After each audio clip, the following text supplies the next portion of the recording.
on Tech Talk tonight, we talk about Google. And then after that, we talk about Google. And a little bit more after that, we talk about Google. And also a little thing from the New Yorker magazine. All that and more coming up next.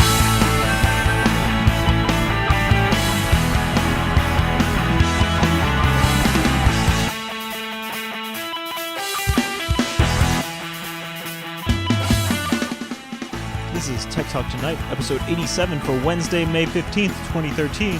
It's not all about Google, we swear. Bloop, bloop, bloop, bloop, bloop, bloop, bloop, bloop, bloop. What's up?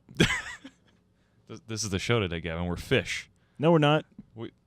We're fish in Google's aquarium, if you will. Hello, everybody. Welcome to Tech Talk Tonight. This is episode number 87. And we're not actually fish, although we're watching a kelp forest webcam, a underwater webcam. How does that make you feel, Mr. Gavin Rehkemper? It's pretty impressive. How impressive is it? Wow, you were blown out. What have I done? This is what we like to do, start the show and then change it. You've got some new stuff on the studio. Looks like there's some new metal supports on that. That's it. The only thing that's really different is the different way that I'm holding up. Yeah, two cameras. What's the second one for? There's always been two cameras. Is that my wide angle? No, you don't get. You get one shot. What? Come on. One shot, and I pull in to get you on whatever. That's over here. Yeah. Whoa, what's going on there? Wait, do I literally have the camera switched around now? What did I do? That's interesting. Well, that shot. Is this what people tune in for? Yeah, I think so. Because this is the way that things always are. So I don't know why it would be any different, right? So what's going on, Gavin? Today was Google I/O, as you know. I do. Google I/O is apparently. It was not as big of a deal in past years. It was kind of a developers conference. They talked about developer-y things. There wasn't that much exciting at Google I/O in the past. But this year, for some reason, it's like a crazy Apple conference. Like, all these new things are all being announced. Well, people like us were watching, and, we're not specifically Google developers. I mean, Google I/O has been happening for like 6 years or something. But for this year, I think it seems more of a big deal. Although last year there was the jumping from the airplane. You may remember we talked about this on this fine podcast. We did. This year there were approximately, let's list through at the top of the show here the big things. The big things were, the first one was not actually announced at Google I/O. It was just released, which is Google Wallet is now integrated with Gmail. And you can attach payments to Gmail messages just like you attach files. So that wasn't at the conference. I didn't miss that then. No. Oh. No, yeah. That's what Doug was telling. I was talking to Doug too, and he's like, "What? I missed that." No, it just happened. They just made it live. That wasn't even at the conference.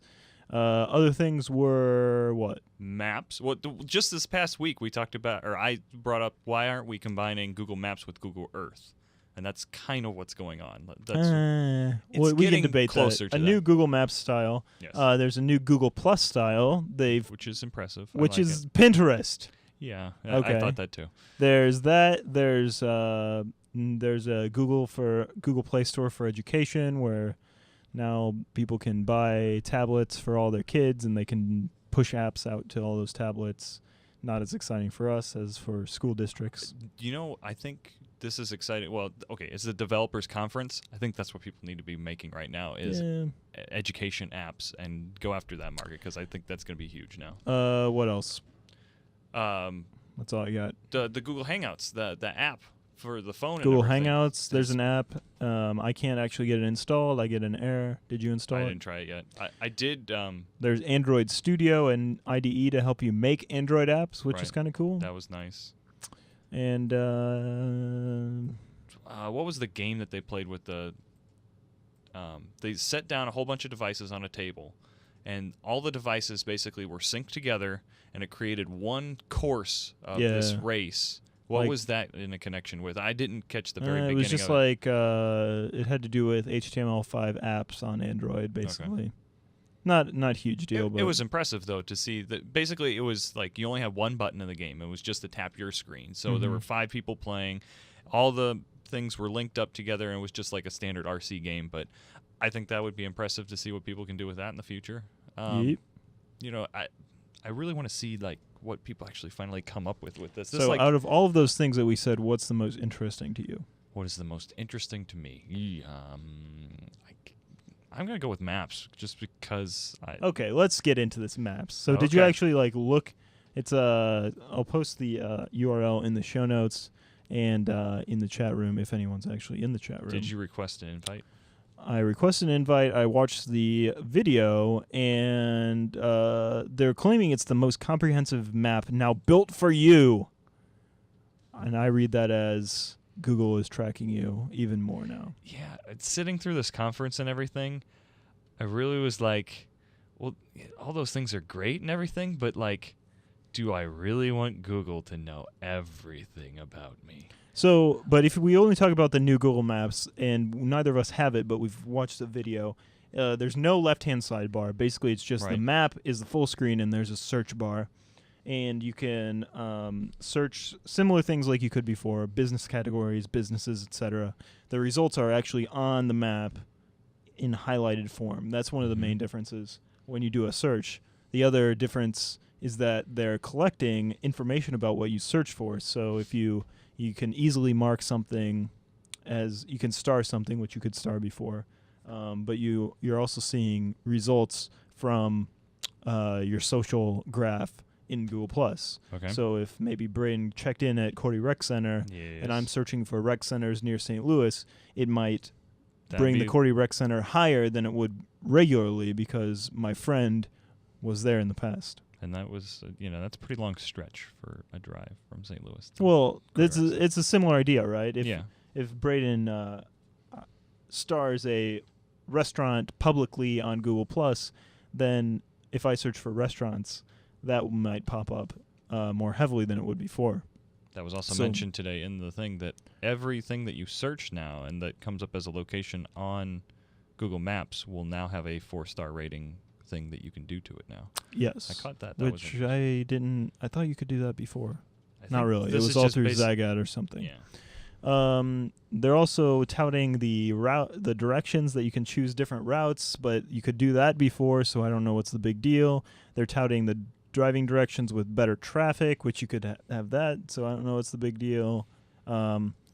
Really, it's just a different view, I think. Biking directions. What would you have rather You could have seen? that before. Flight search, okay, that's kind of cool. But this So is, you could have that you had that before with Google Travel. But what about the whole like the actual API things that they came out for the maps and everything? Like So tell me about that. I missed that part. Like Okay. Doug was telling me too that the developer stuff is really cool. So there's a bunch of different APIs, like different functionality things that you can do within the maps. And the ones that really caught my idea was geofencing. Basically to where you can define a certain portion on the map, and then once a person enters or leaves that certain area, you can cause events to happen. Okay. So like that BFD. basically, okay, I start thinking about Zombies Run. But that's already built into iPhone apps. You could do that.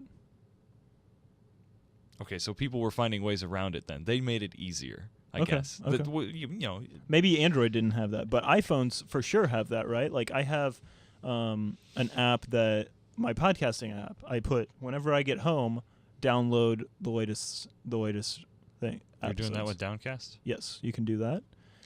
You can also. Why haven't I done that? You can also do. I can also do things with my Dropcam to say when I get home, turn off my Dropcam or something like that. Why would you want to do that? Because if you're using it as a security system, there's no reason for it to be on when you're at home. Are we still looking at plants with your Dropcam? No. But yeah, geofencing is a cool idea for sure, but it's, I mean, it's kind of an old thing. I think I mean, you can more have it to it there with than I'm able with to Find explain. Friends too. Find Friends is an Apple app, right? But I Right. can say, tell me when Braden leaves this place, or tell me when Braden arrives where at my location. That sounds and that's very geofencing. stalkerish. But that's geofencing, right? Yeah. In action. So that's cool that people can build that into Android apps easier. I mean, I think it's kind of apps can use it in a stalkerish form for sure. Yeah. Well, okay. I brought up the whole Zombies Run thing, like thinking they should be able to utilize this. Okay, so within Zombies Run, you have these actual events that like happen to where you're supposed to be being chased by zombies or whatever. I'd like it to like. I'm running on a fairly frequent course, my little route that I go through around here, and I know they have a way to track that now. So hopefully, or maybe a suggestion to them, perhaps, that I want to be able to like define places on my route that are safe for me in real life to have these events happen. Like there's parts where I'm running close to Poplar Street, which is a busy street here in Highland. I want to be able to like mark out those areas so like I don't get eaten by a zombie and lose part of the game, or you lose items and stuff within the game when that happens. I don't think I've actually had that happen to me, but anyway, I want to be able to like define areas that would be safer for me to for these events to happen. Yeah, that would be cool. But then Yes. wouldn't you just cheat? Yeah, maybe. Is the thing that I thought was the most interesting was the maps, and then I thought the sending payments via Gmail was huge. Okay. Which everybody I've talked to doesn't think this is as cool as it is. But right now, the state of payments, if I went to send a payment to someone I don't have a previous relationship to, like a coworker or something, where I haven't set up PayPal so that we have a relationship, it's really hard and awkward to send a payment, right? Like, tell me your PayPal ID so I can send you a payment, but make sure, and then the other person's like, make sure it's a bank so I don't get charged a fee and all this kind of stuff. But okay, now, so you're looking way around fees. Is Google Wallet or whatever still charging the 3% or whatever for? So like Google Wallet, actually similar to PayPal, but it's easier. Google Wallet is free for if you set up your bank. Okay. But if you use a credit card, it's like 2.7% or whatever. Okay, same so it's as PayPal. more going through checking then, and that's when you don't get dinged with the service cost or whatever? Yes. Yes, got it. But the cool thing is there's going to be literally a button on your Gmail message where you can press it and just attach money once you set it up the first time. Then anyone who has a Gmail account, can accept this, right? I think we should demonstrate this right now. If you would open up your Well, Gmail. it's not in there right now, is it? Well, you should keep refreshing until it does, and then just put in $1,000 and send it to me. And Okay, I'll show it off that I received your $1,000. I'll do it. I'll do that after the show. Okay, excellent. But this is huge for mobile payments, and I think it's just a kind of a pointer in the wind as to where we're going. Where are we going? It's going to be easy to send payments, right? You should, sending money should not be hard in this day and age, and it still is hard. Okay. And I'm going to be able to do this from my phone as well, because I think that would be even easier. Gmail app. Okay. All right. What do you think of the Google Plus layout and how it's basically Pinterest? So okay. Do you have this in your account? Because Yes. I actually have it. Katie did not have it in her account yet. I do. But I saw it. if you have a small screen, through it's the tour. basically either two columns of Pinterest style stuff Then it has up to 3. A big one, and then but yeah, if you have a big screen, it's even more columns. I have to change my cover photo again because it's bigger now. Oh, do you? That's Didn't what it's even telling know. me. Cover photos just got bigger. Change yours. There's no left-hand column like before. It's all on the top, and all it is our postings of Tech Talk Tonight. It seems. Well, okay. The left-hand column is a jump in. You scroll I over didn't even profile and realize it jumps that. up. Like I'll click on what's hot here now. Oh, that's really cool. I like that actually. And I've got my screen. Basically, I'm in a 4:3 format right now for the actual show. But normally, when I'm not plugged into the VGA connection here, that it'll be three columns for me. Or even you can kind of see 4 columns when you have the Hangouts thing open, which has all your contacts on the right. And speaking of Google Plus, do you have you been using Google Plus? You kind of used it for a while, and now I feel like you're not. There's a new. If you're in Google Plus, the Google Chat looks cool. I agree. And that looks so much better than it used to. This is where I want to live. I don't want to be on that's Facebook. what they want you to do. But that's where everybody is. How do we just get people to move from Facebook over to Google Plus?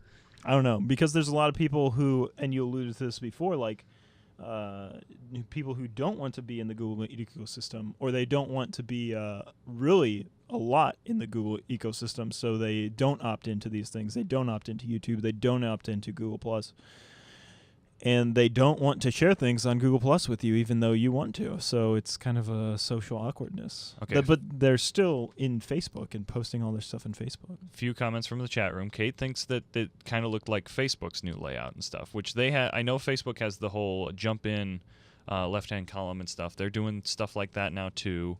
They haven't gone to double do columns that? or anything. Yeah, they do. Facebook, right there it is. This Wait, column where? jumps in. What? Yeah. I don't have this. You don't have this? Wait, how do I get it? I'm just sitting on my homepage, I think. I moved my mouse to the left-hand side. Yeah. What do I click? I'm not clicking on anything right now. Dude, I literally don't have this on my Facebook. Well, if you plugged into VGA, everybody would be able to see your screen. I just moved my mouse to the left-hand side of the screen. Yes. You seriously don't have this? No wonder I was so confused when Katie was telling me that it looked like Facebook today. I thought she was on drugs. So this is still rolling out, I guess? Apparently. Okay. What was I going back to? Now I lost my train of thought. You're saying it looks like Facebook, which okay. if Facebook has that sidebar, I agree that it looks like Facebook, but I disagree that it looks like Facebook in that it's like very gallery item type thing where like they can like rearrange depending on your screen size and stuff. And it really seems like all their different pages and stuff now, like the photos pages looks completely different now too. Let's see here. Let me jump back to the actual screen here. And okay, so this is probably actually one of my favorite things from Google Plus or Google I/O today was the awesome things for your uploading photos and stuff. Yeah, so what can you actually do? They're calling them smart filters or something. Okay, so they are trying to take what are we trying to do? They're trying to simplify the whole idea of getting your photos from your phone, which is just your phone. I wish it was. I want to take pictures with my DSLR and have this happen, to be honest. But taking them on your camera and then getting them on the web with, like, automatically doing the step of editing like a professional. That's what they're saying they're going. Are you G+ing it? Okay, plus what's new? Here we go. So they have, among other things, if you scroll down to the bottom of that page, there are these awesome filters. They say a motion filter, a smile filter, which they apparently can compare two photos and take someone's smiling face and put it on their bad face. Is that the deal? Yeah. Oh, Microsoft actually had That's this. weird. Microsoft had this. There's in one no of their way commercials. this is gonna look good. Well, we need to try this out then. It's gonna look like a Picasso painting. Let's be honest here. I've seen it done well. Really? The Microsoft thing made it look like it was able to do it well and stuff. And if Microsoft was doing it a couple years ago, I think Google could figure it out by now. So they've got that. They've got panorama. They've got HDR. But what Panorama I love too. But I bought an app to do panoramic like 2 years ago. I wish I didn't waste that money. I clicked get started now. Can cameras do HDR? Do cameras do HDR? Well, I think this is going to take like two photos and do the fake but HDR that's what technically. But HDR technically is you're bracketing, right? You take one photo at -2 f-stops, one photo at 0 at where you're setting it, and one photo at +2 or +3 or +4. Right. And then you take those 3 photos or 5 photos if you're really fancy, and you HDR them together, and you take the highest and lows and combine them using an algorithm. So do you think Google? So your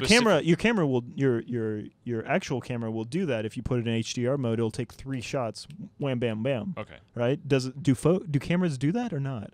I don't think the iPhone does it.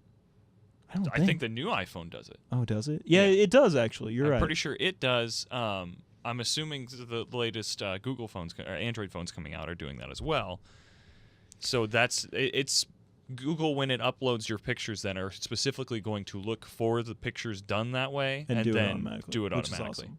Which the GIF thing too, taking rapid shot photos all in a succession and then making them into a small little mini movie, have you, with the whole GIF thing. Which he was saying GIF today. It's GIF. Yeah, he wasn't saying GIF.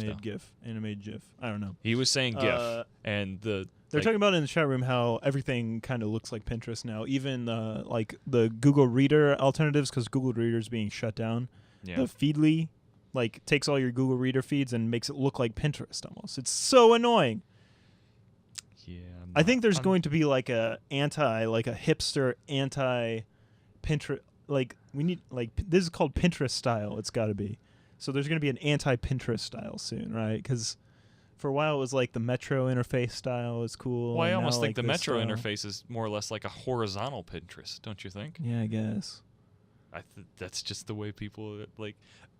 And- maybe it's more for the whole tablet crowd. And That's and what they we were always say with talking Metro. back to the photos discussion. They were talking about how, like, they basically run an algorithm on your photos and figure out what kind of photos humans like.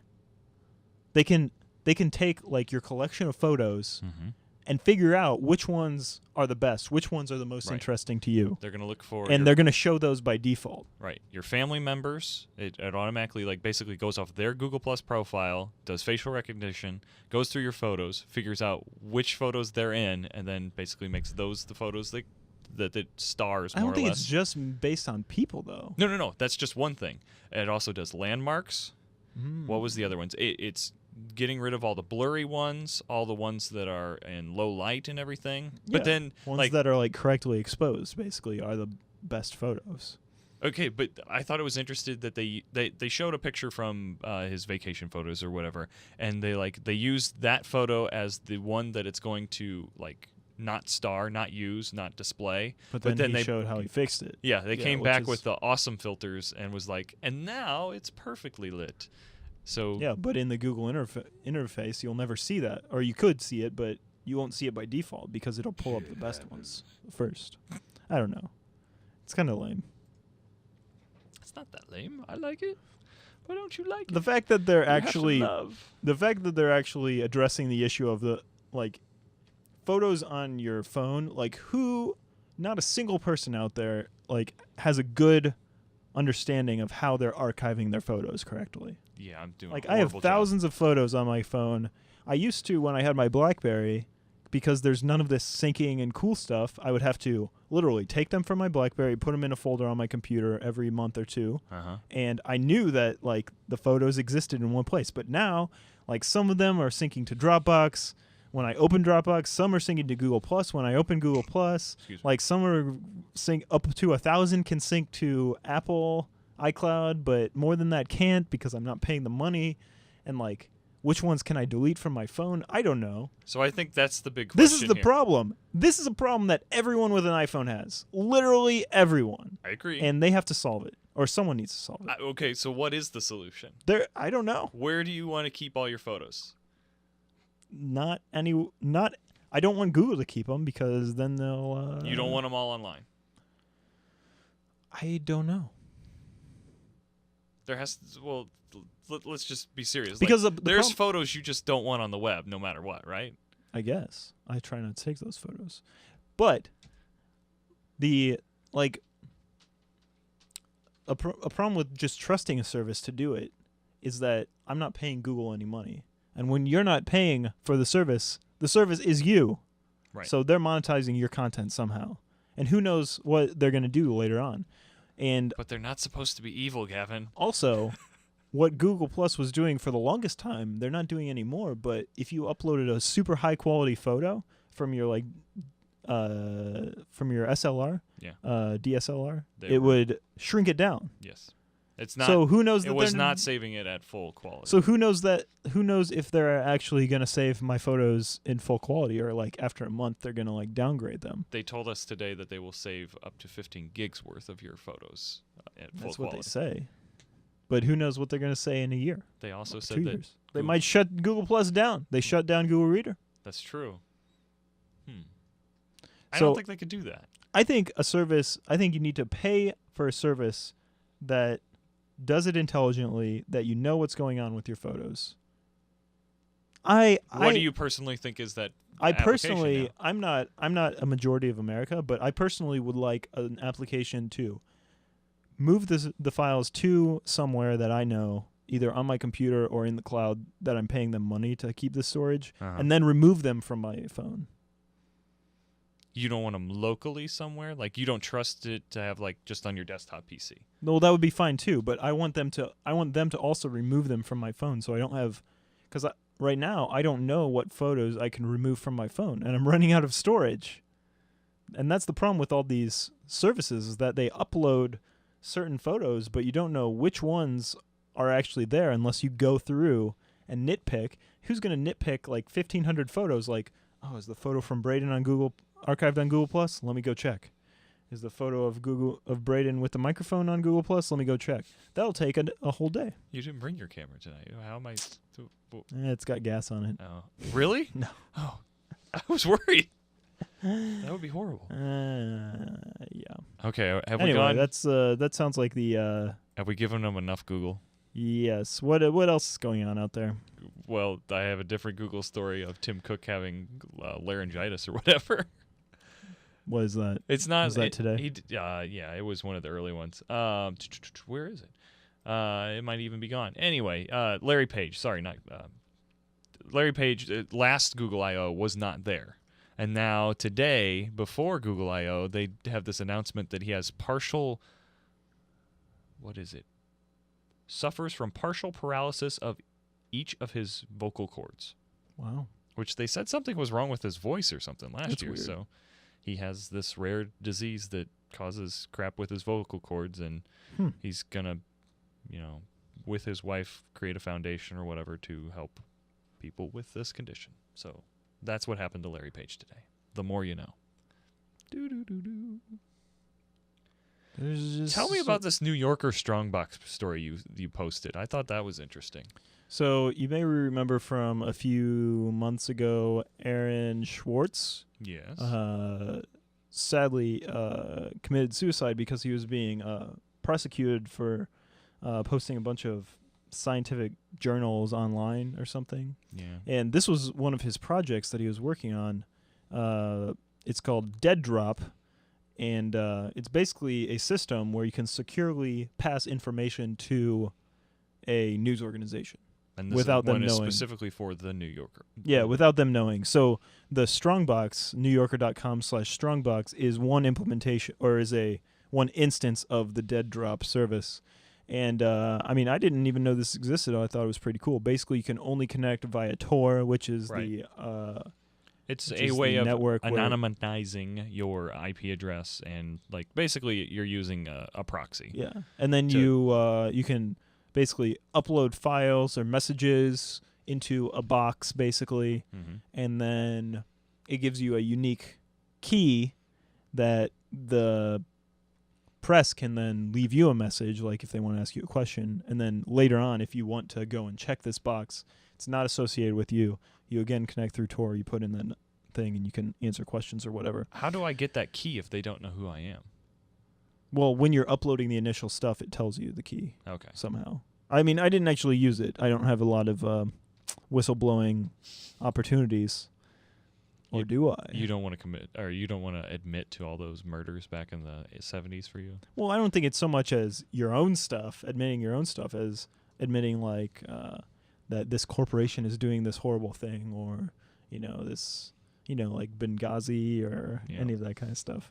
But I thought it was a really great thing. It's interesting that's the New Yorker. I don't have a good John C. Dvorak thing. There we go. Oh, this is even a long one. Never mind. That's enough. So you can do that for all your whistleblowing needs. Yes. For the New Yorker. Do you think other news organizations will have similar services coming out as well? Hopefully, but I think Strongbox would like to sell them those type of things, because I'm sure the New York is paying something for this, right? well, I don't know, because Dead Drop is presumably an open source project. It's deaddrop.github.io. It's on GitHub, right? So Right. you could set up your own Dead Drop, right, for people to dead drop things to you.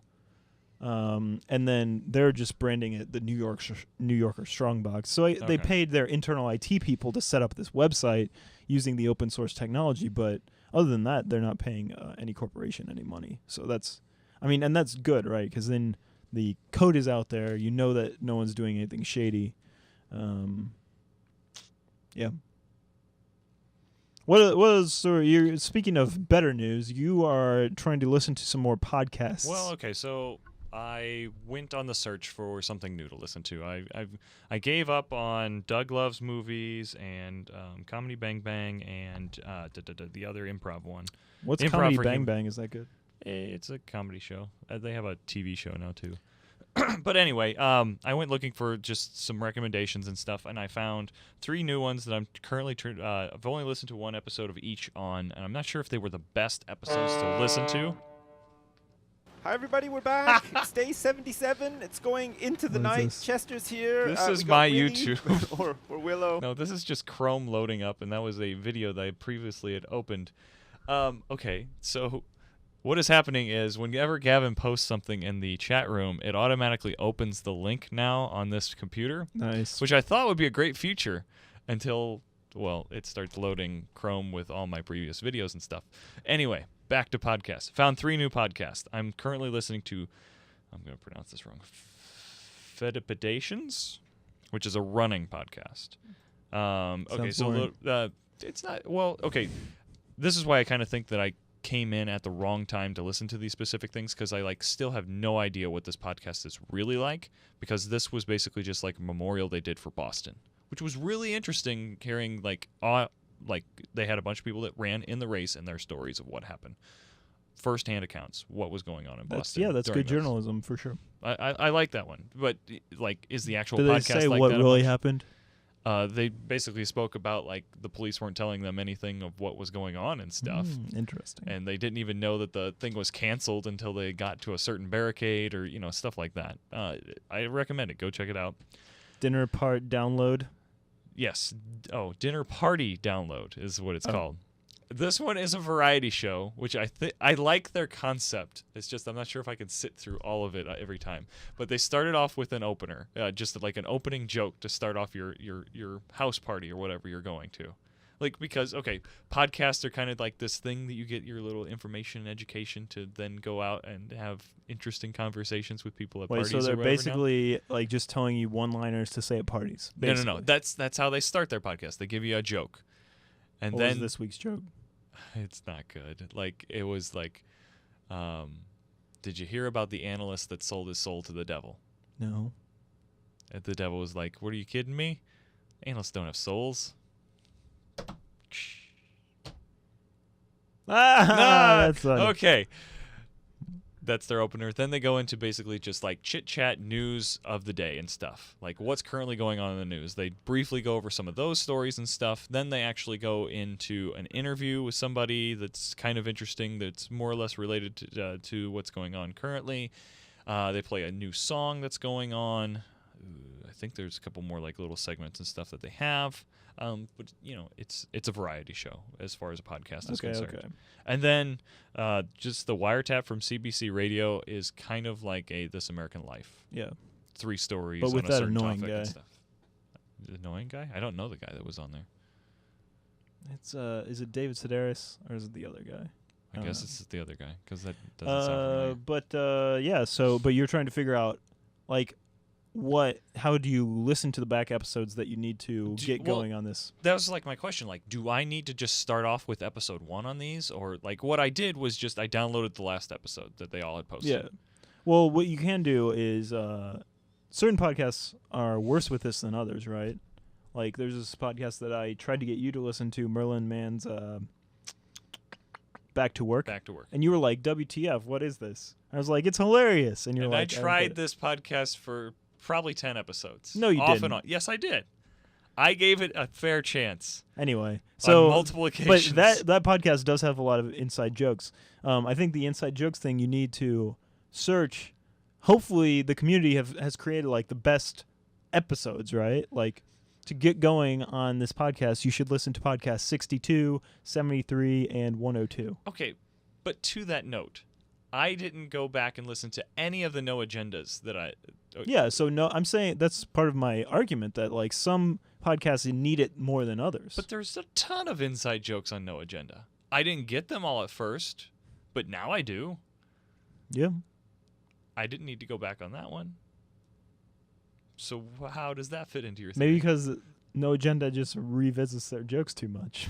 Okay, that could be. That's a good also why point. you're getting bored of it. Okay. I didn't give up on No Agenda yet, and they're the longest podcast I listen to. Twice a week, 3 hours. That's a 2xer. Anyway, you can do that, and you can also just jump in. I mean, that's really all you can do. I think podcasts should post like primers, right?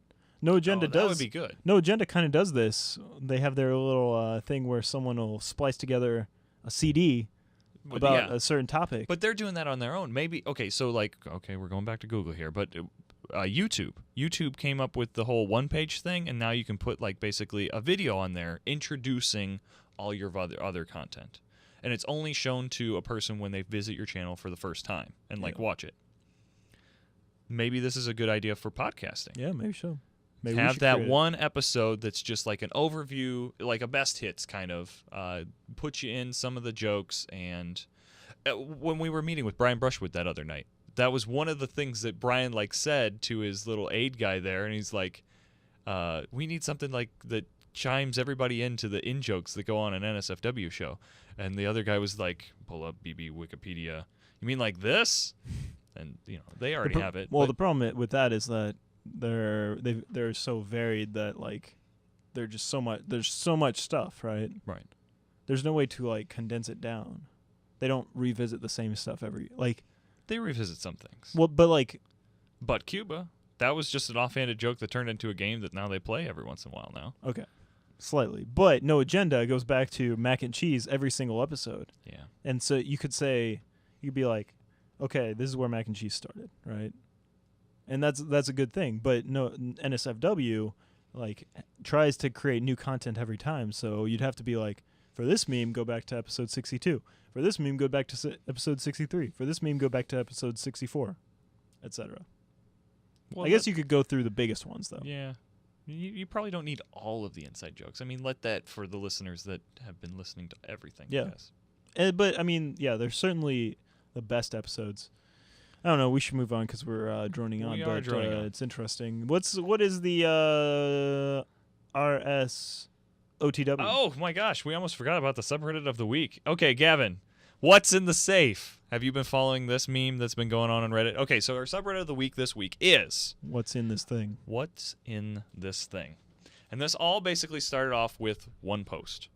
Do you know the post? The safe. The safe, the mystery vault. Really, it started with that. I did not know that. Well, this is a cross post from that because this was originally posted in pics, I believe.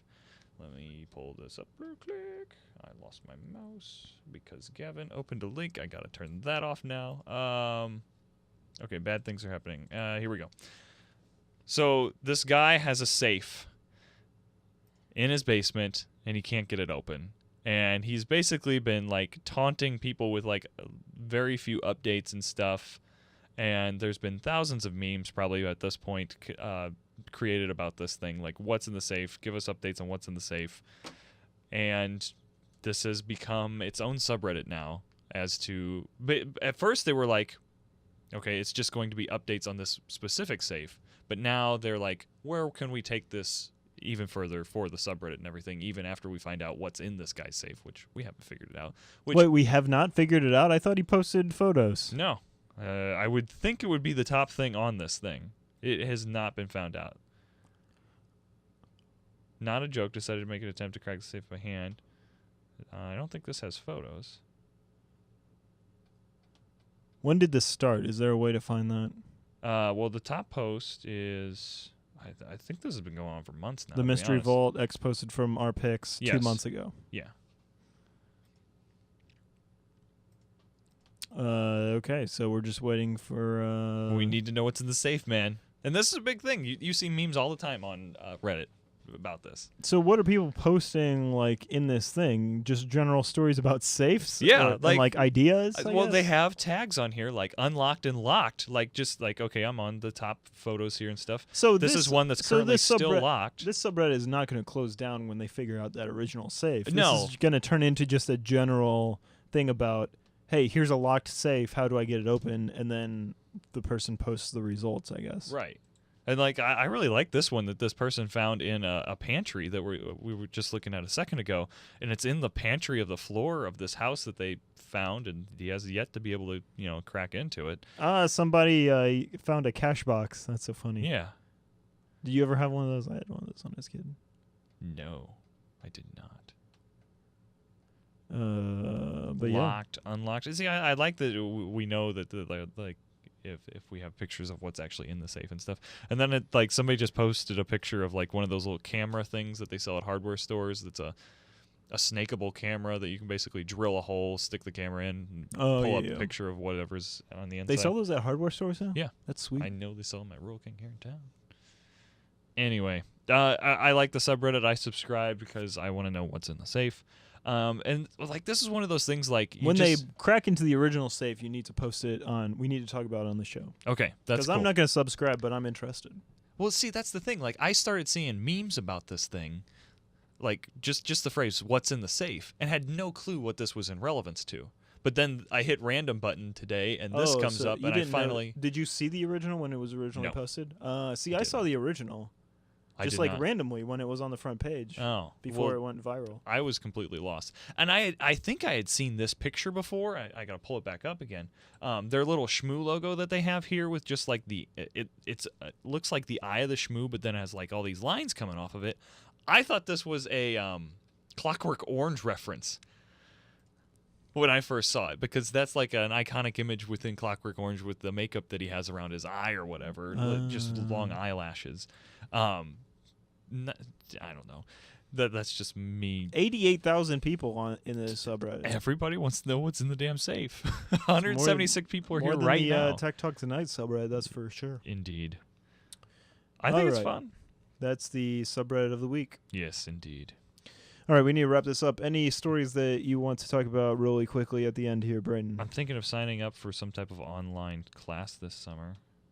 Cool. Just to have something to do. Yeah, I was going to do that at one point, but then I didn't. There's some really good ones out there. HTML5 game development. Yeah, MIT open courseware. There was some good stuff there, but I always end up not doing it. It's kind of like college, stuff. Right? You on the first day, you're like, heck yeah, these classes are going to be great. I'm going to learn so much. This is an awesome textbook. I'm going to read it all. 5th day in, you're like, I'm not going to do it. What's you open the least up the amount textbook, of work I can do? You get through the intro chapter, and you're like, I knew half of that, and the other half I didn't really care about. Exactly.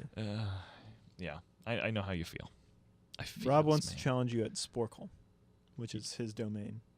Are you familiar with Challenge Sporkle? me at Sporkle. It's the that's the list, quiz thing, right? The quiz lists. So it's like name the 50 states or name the all the Star Wars characters or something like that. See, I had this on my phone, and what I would do when me and Andrea would like be waiting in line or something for something, I would pull up a quiz, wait for the answers to be able to become available, because you have to like wait 60 or 30 seconds until you can view the answers or whatever, and then I would sit there and like quiz her, and then we would like trade off and just ask basically trivia questions back and forth to each other. Seems annoying. But we weren't using it to its fullest potential, but okay, so what on Sporkle does Rob want to challenge me at? Like Star Wars trivia? Because just everything. He does a ton of quizzes. Yeah, I don't know. You need to get an account at least. Okay, fine. Do you have an account? Yeah. Are you challenging Rob? No, I'm really bad at it. Okay. Well, obviously. I thought unique quizzes. Oh God, 4,880. Is there like a leaderboard for like people that like you, basically? We'll look you up here, post show here, Rob. Anyway, we should wrap this up though, Gavin. Where can they go out and find you on the webs? Find me at sporkle.com/user/Gavinar. Total quizzes played 1, unique quizzes played 1, average game. Yeah, that's what I got. So here's the question to the chat room: did you notice Gavin's lower third tonight? Experto. Yes. Good one. Yes. Where can people find you online? They can go find me at, let's say, henzedigitalmedia.com. And where can they find Tech Talk Tonight online? TechTalkTonight.com or at Tech Talk Tonight on the Twitters. Thanks for watching, everybody. Come back next week when we'll be talking about more fun tech stuff. Do we have an Apple keynote coming up, probably? Probably. Yeah, so that'll be coming up as well. All that and more, folks. Next time on Tech Talk.